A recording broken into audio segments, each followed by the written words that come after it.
Eh bien, je vous le dis, il ne faut pas que cette vocation s'éteigne. Il ne faut pas que cette passion de servir qui est en vous s'abîme. Il ne faut pas qu'une usure quotidienne finisse par en venir à bout à force d'inertie et de routine. Il ne faut pas qu'entre la réalité que vous vivrez au quotidien et la représentation idéale que vous vous en faites, la distance soit telle que la déception devienne fatale. Et je sais que ce sont des questions que vous vous posez. Il ne faut pas que votre ardeur se consume dans un enchevêtrement inextricable de règles et de procédures.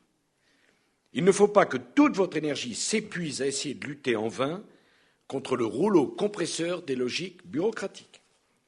Il ne faut pas que vous soyez sans cesse confrontés à des exigences contradictoires qui finissent par vous décourager.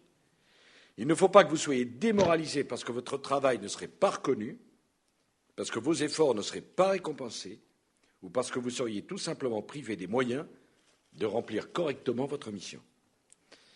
Alors, ce que je souhaite, en tant que chef de l'État, c'est une fonction publique où nul d'entre vous n'est à regretter son choix, où nul d'entre vous ne se sente déçu, ne se sente trompé, où chacun se sentira heureux parce qu'il se sentira utile, respecté, reconnu dans ses mérites, dans ses talents, dans ses compétences.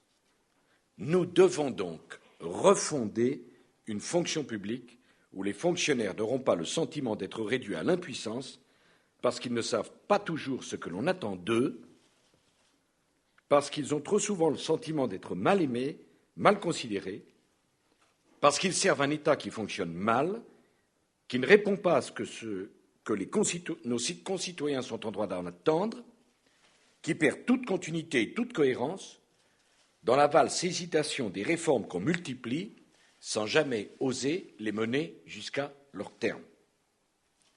Le malaise est partout.